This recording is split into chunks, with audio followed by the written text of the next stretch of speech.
legislatura é, como saben vostedes, atípica. A configuración do Parlamento de Galicia é clara, tres grupos, cunha maioría absoluta do Grupo Parlamentario Popular. Pedro Puy é o seu voceiro parlamentario. Señor Puy, que tal? Moi bons días. Bo día. Pleno, pois, moi claro, tres grupos, volvemos un pouco ao pasado, pero quería empezar por o principio. Tanto vostede como o presidente da Xunta, na sesión de investidura, tenderon a man a oposición, pero en que asuntos? Bueno, basicamente en relación a todo o que ten que ver co tratamento da COVID. A Xunta xa no pico da pandemia nomeou un grupo asesor en materia de reconstrucción económica que tomou decisións, algunhas relevantes a curto prazo, pois de dar liquidez, etc. Tamén definindo proxectos tractores dos que pode financiar a Unión Europea.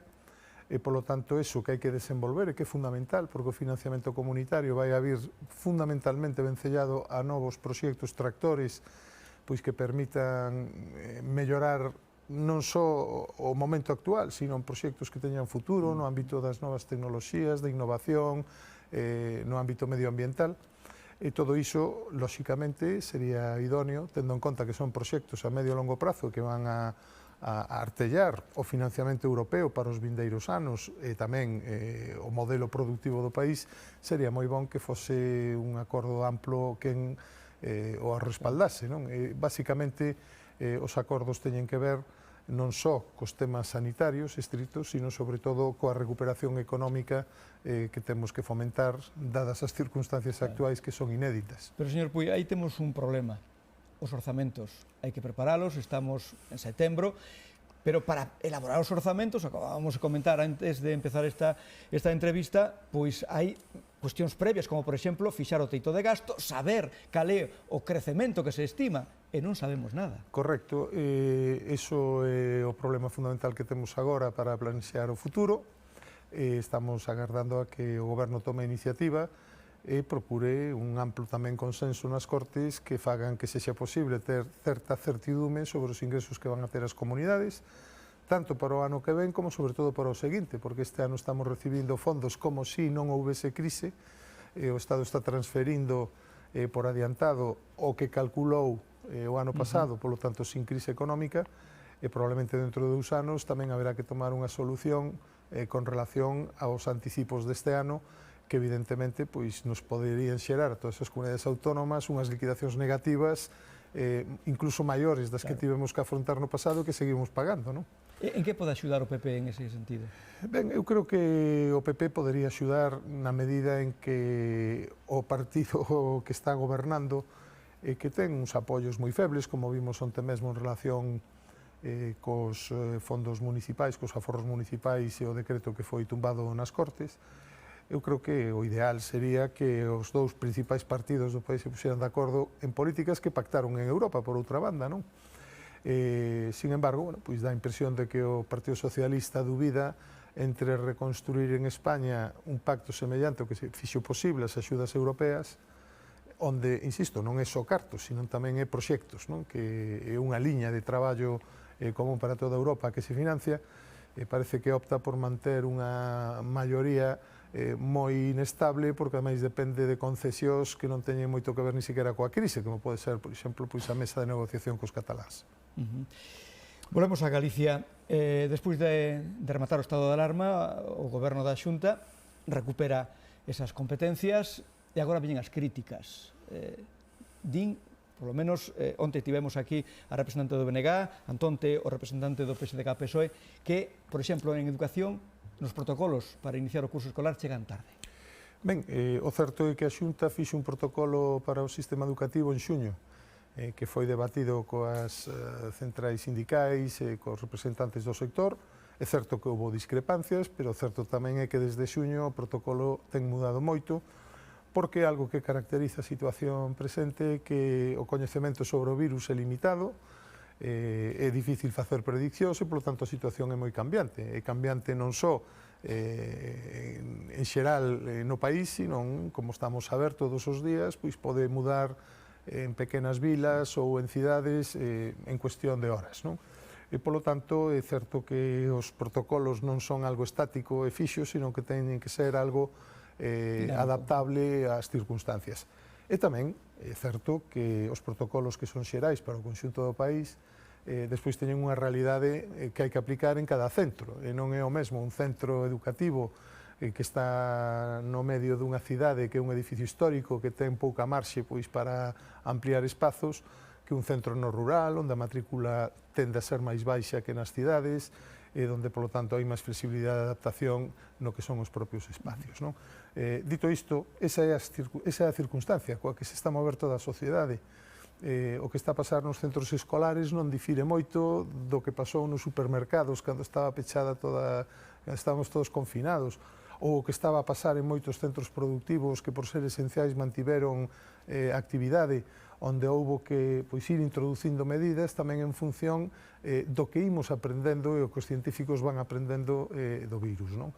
E por iso é un momento de moita responsabilidade, é dicir, é un momento no que todos temos que asumir que non estamos nunha situación normal, estamos nunha situación extraordinaria, e hai que saber equilibrar a prevención contra o virus co desenvolvemento de actividades que son moi fundamentais, como, por exemplo, a educación presencial para os nenos, que a educación cumpre non só algo bo para a persoa que se educa, sino tamén desde o punto de vista social, porque integra fundamentalmente aquelas persoas, aqueles fillos, aqueles nenos e nenas que viven en entornos pois socialmente máis febles ou con menos posibilidades, menos oportunidades se non adquiren unha boa formación. Por lo tanto, temos que adaptarnos sobre unha base que está aconsellada polos científicos e a partir de aí ir avanzando con carácter xeral, pero tamén con carácter específico en función das circunstancias de cada centro educativo.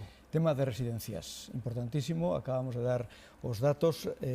O modelo que estaba implantado ata agora é válido? Ben, desgrazadamente, como sabemos, o virus é especialmente agresivo coas persoas de maior idade, basicamente porque teñen o sistema inmunolóxico máis baixo, sobre todo cando ademais hai patoloxías, non? Cousa que tamén tende a ocurrir cando a xente ten máis idade, e como vamos aprendendo todos, non? Co paso dos anos.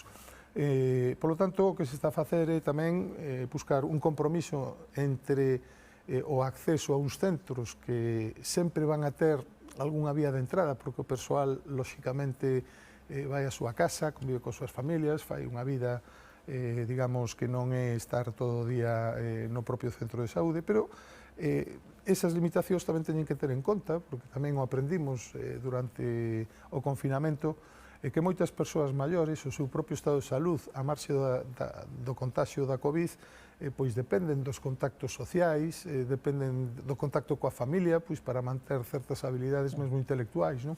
Por lo tanto, o que hai que facer é, como sempre, ir buscando o millor para que se minimice a posibilidade de contagio e ao mesmo tempo pois que o estado de saúde xeral das persoas maiores que están internadas ou que residen en estas institucións pois non se deteriore por causas alleas á COVID. Eu creo que en liñas xerais, non, tendo en conta esa premisa previa de que o virus é especialmente activo e perigoso para a xente que ten patoloxías e ten idade xa maior, bueno, pois eu creo que con iso se está comendo, están facendo esas cousas razoablemente ben, e as cifras pois así o apuntan, non? Que Galicia tamén nisto tivo un comportamento moito mellor en número de contagios e, sobre todo, afortunadamente, en número de falecidos, un número moito máis baixo que a media de España. Sin embargo, no foco hai unha cadea concreta que leva a cabo, digamos, a xestión destas residencias. En ese sentido, por parte da oposición, pedían ao Goberno unha comisión de investigación para un pouco saber o que pasou aí. Vostedes néganse, por qué? Non, vamos a ver, primeiro debate probablemente sexa un dos que teñamos na primeira sesión do Parlamento. O plantexamento, cando isto se debatiu no debate de investidura, primeiro, lembrar que a oposición ten a posibilidade que algo que se acordou no momento de maioría do Partido Popular e que non existe prácticamente ninguna Cámara, que a propia oposición pode acordar a apertura dunha comisión de investigación sin contar coa maioría, non? A parte de recordarlle isto á oposición, no debate en xeral o plantexamento que fixemos desde o Grupo Parlamentario Popular e que fixo o candidato é que evidentemente hai que saber o que pasou para millorar, pero que o plantexamento das comisións parlamentarias debe de ser prospectivo, é dicir, de ver co que coñecemos como podemos millorar a xestión da pandemia e non tanto centrarnos exclusivamente o que pasou en hai algúns meses, non? Por tanto, é unha cuestión de matiz.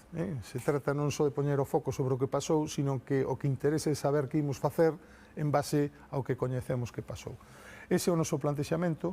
O certo é que aínda non tivemos os debates correspondentes, que serán pronto, pero en liñas xerais o plantexamento que facemos desde o grupo mayoritario é, por certo, tamén o mesmo que se fixo en prácticamente todos os parlamentos autonómicos e nas Cortes Xerais, onde en apenas dous, porque hai rencillas entre grupos que forman o goberno e se quitan apoios, por exemplo, en Cataluña, onde pois Esquerra e Junts per Cataluña un xestiona as residencias, os outros non, e por algún motivo pois puxeron en marcha esta comisión de investigación. O normal en todos os parlamentos é que se analice o que pasa e como están as cousas para tratar de melloralas, e non que se focalice o esforzo parlamentario en saber o que pasou exclusivamente.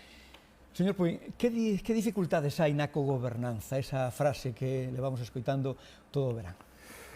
Eu, desde hai moito tempo, estou convencido de que o Estado autonómico é unha historia de un gran éxito, porque permitiu ás comunidades autónomas, a través do autogoberno, acadar logros que nunca conseguiran. O caso de Galicia é paradigmático, cos niveis de converxencia económica e os niveis de benestar máis altos que tuvimos na nosa historia contemporánea.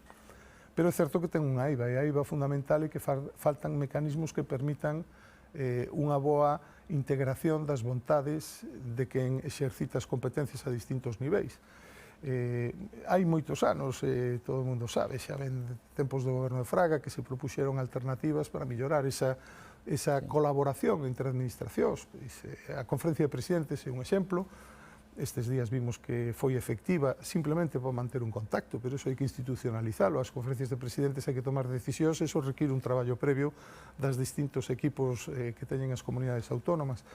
E o certo é que, frente ao extremo dunha centralización absoluta, como foi o estado de alarma, ou simplemente deixar que as comunidades autónomas pois tiren pa diante soas, o que hai é que buscar un equilibrio de traballo conxunto, porque efectivamente en España a xente viaxa, a xente ten familia noutras comunidades autónomas, e por tanto os problemas son moi semellantes e ten que haber unha base común de traballo ante calquera excepcionalidade.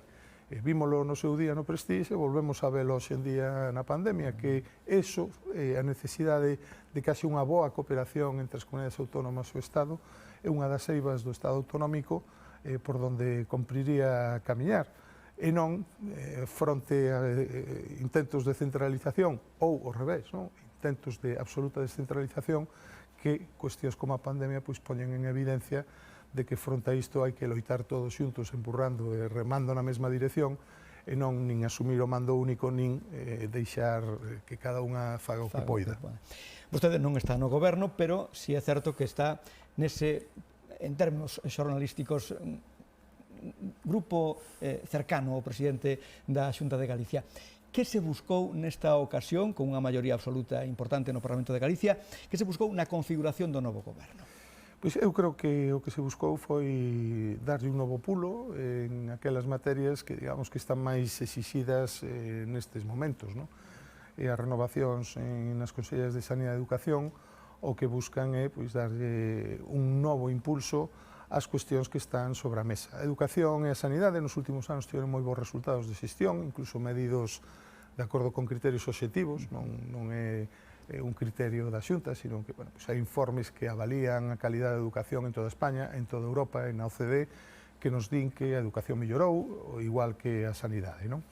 Do que se trata de agora, coas novas circunstancias, pois manter esa liña de mellora, e certamente o goberno que reflicte primeiro, cales son as prioridades, unha Consellería de Emprego, que neste momento é fundamental, e ao mesmo tempo que fai coller un novo impulso combinando experiencia e renovación aos efectos de combatir esta tremenda pandemia que evidentemente todos arelamos superar canto antes. Usted ten unha ampla trayectoria parlamentaria.